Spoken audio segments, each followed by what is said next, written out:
Okay, everybody, follow me. Deep breath in through the nose and out through the mouth. Anyone else tried meditation lately? I heard it works.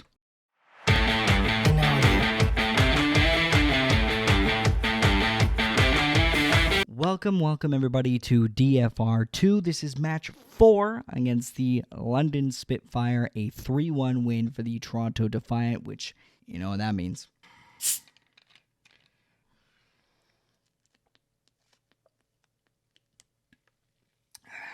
Still pretty fizzy after a few weeks.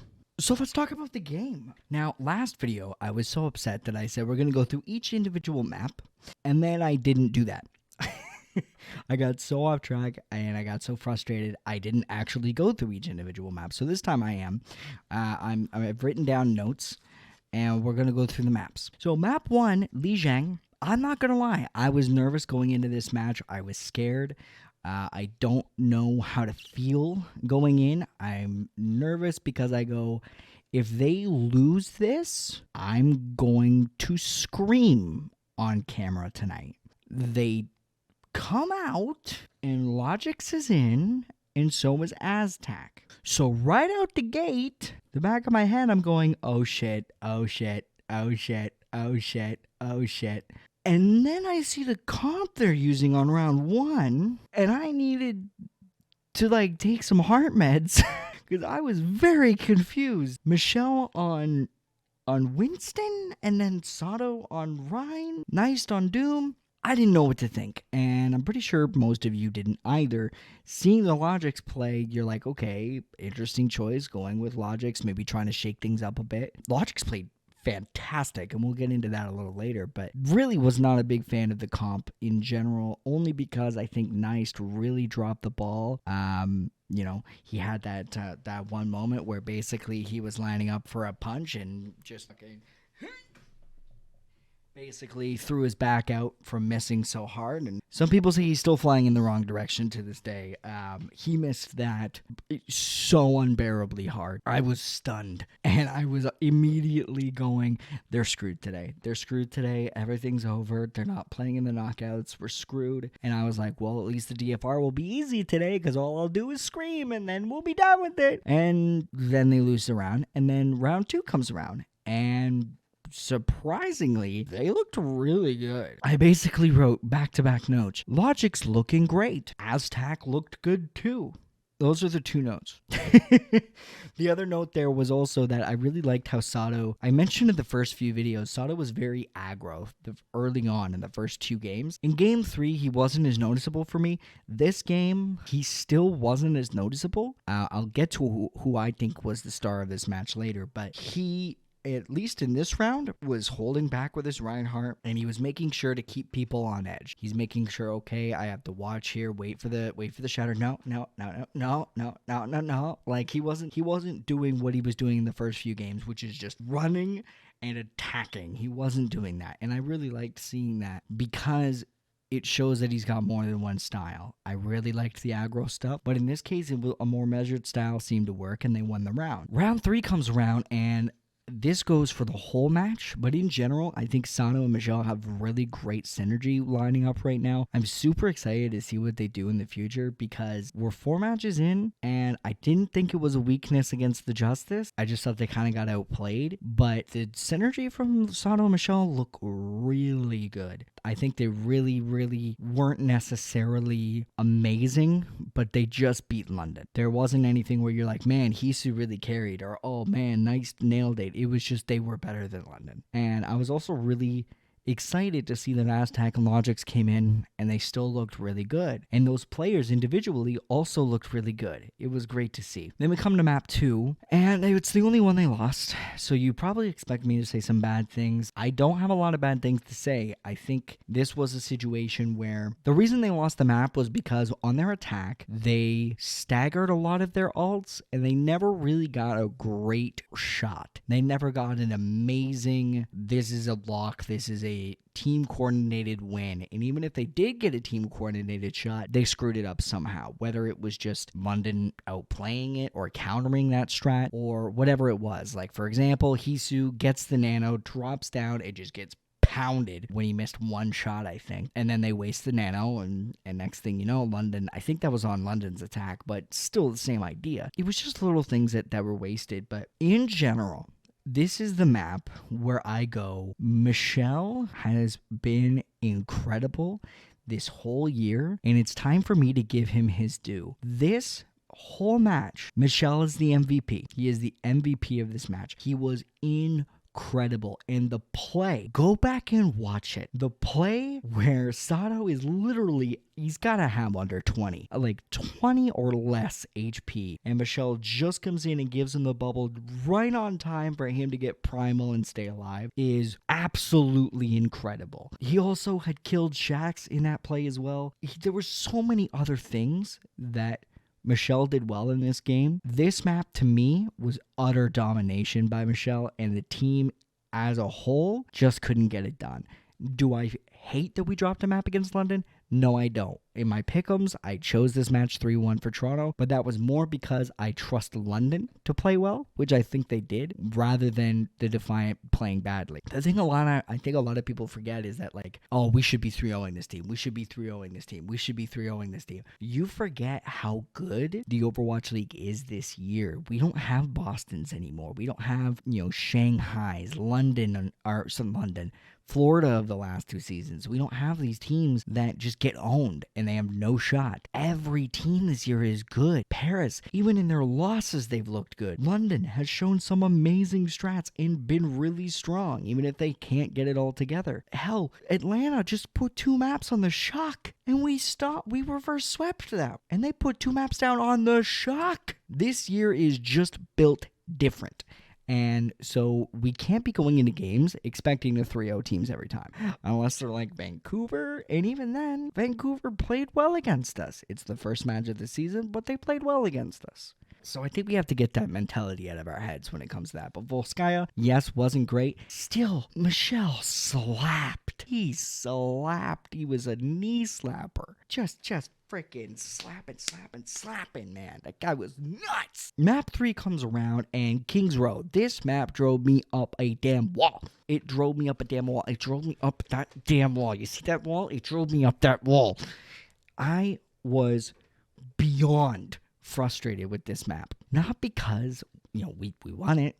That's great, right? We won it. No, it was because there was so many mistakes and so much crazy stuff going on. Nice was doing really well. We haven't spoken enough about Nice, but he had a good Volskaya as well. He was getting blizzards really quickly and wasting them just as fast.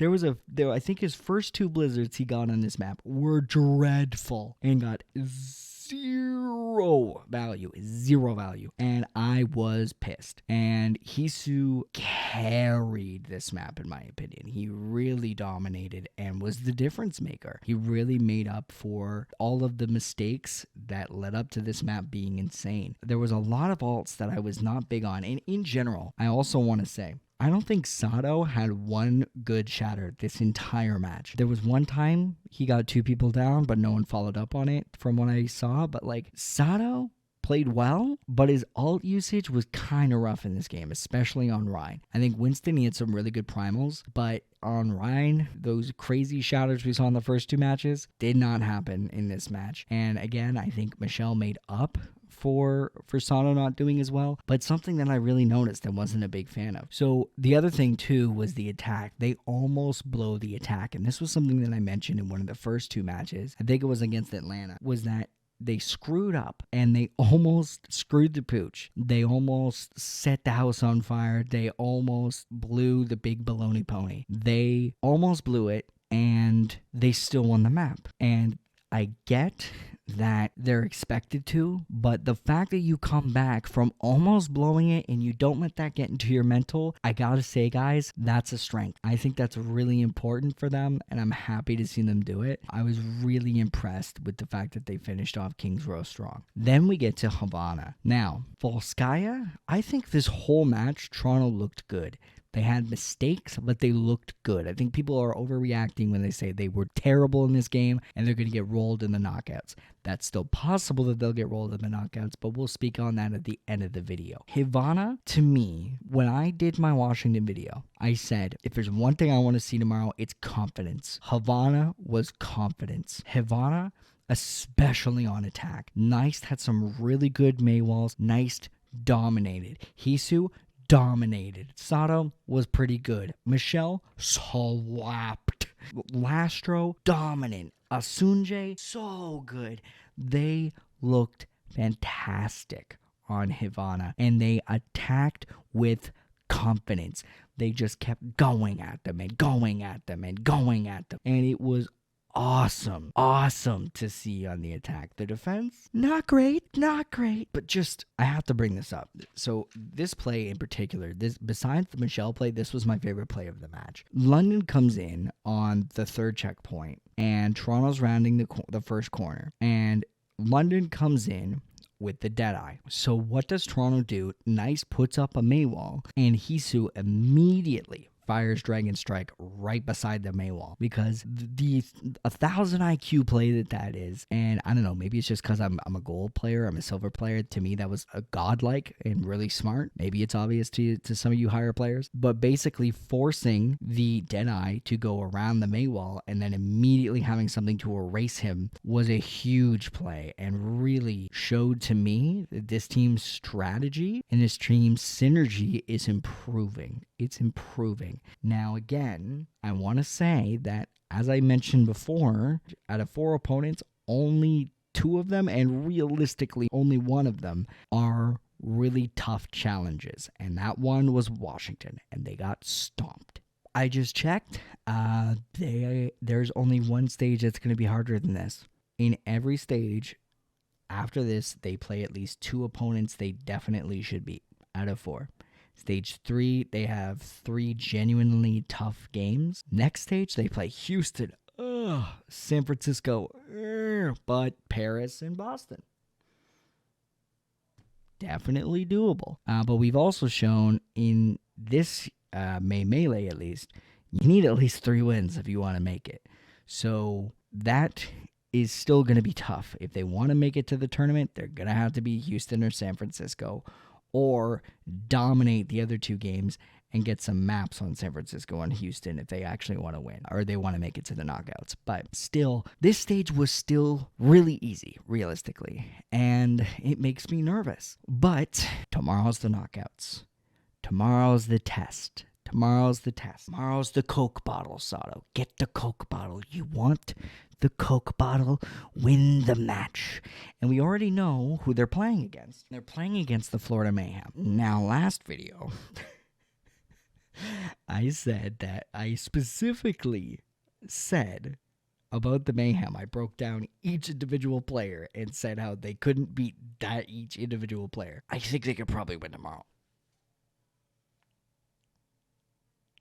Now, what has changed your mind? Honestly, I wanted to see a good comeback, and I saw a good comeback. I didn't see a team that was shaky. I saw a team that made individual mistakes, but still had good thoughts behind each mistake they made. I saw a team, Hisu spoke in the interview about how they know they haven't been playing well, and that they're going to work on it, and they are communicating and giving lots of feedback, and they expect to be better tomorrow. So, we'll see. But Florida's hasn't looked good either.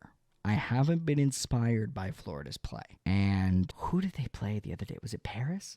I think they played Paris the other day, and Paris slapped. And like they still, Florida still ended up winning, but like there was a few minutes there where you were like, Paris was kind of dominating. So like Florida is I would say if you could pick one team the most like defiant right now, it's Florida. The only difference is Florida has some higher expectations. Florida looks pretty shaky as well, and they are not looking as good as people say they are. That being said, Neist versus Yaki, that gives me a heart attack. I really like Neist. I think he had a fantastic comeback game, but Yaki's also one of my favorite players in the league because that man pops off so hard. Like every time I watch Yaki, I'm having a heart attack because I can't. He's just so insane and he's just moving around and doing stuff that you don't understand. He's just so high energy the way that guy plays, and I don't know if Nice is going to be able to compete. Hisu versus BQB, I believe Hisu can take that matchup. Sato versus OG, I definitely believe Sato can take that matchup. If Michelle plays like he did today, he can beat Gargoyle. I'm an old Vancouver Titans fan, so I'm never going to bet against Slime. Sorry, Ansunjae, but Slime is one of the greatest Lucios of all time, so good luck. When it comes to Lastro versus Gangnam Jin, still definitely believe in Gangnam Jin more. But I think this match will be competitive, and even if they don't win, they're at least taking a map. And if I predict it, which I'm going to predict it, well, I don't think you actually predict the individual matches. I think you just pick the last two that you think will move on. But I think it's 3-2, guys. I think either one wins. Like, I'm obviously going to say the Defiant win, but I think it's a close game. I really do. These are two teams that are struggling. But anyway, that's basically my thoughts. I hope you enjoyed this video. If you did, please drop it a like. Subscribe. Check out the rest of the DFRs of the season if this is your first one. Yeah, share the video around. I want to get more feedback. I want to see people like these things. And I will see you in tomorrow's video. If I do it, I'm going to do 2 videos. If they win the first match, go to the second one. I'm just doing 2 videos. I'm not going to do 1 video for each match. They're playing 2 matches in one game. In one day. It would be really stupid to do 2 individual videos. So I'll just do 1 longer video for that if it happens. But if not, regardless, there'll be a video tomorrow. So watch out for it. But thank you guys so much for watching, and I will see you later. Bye.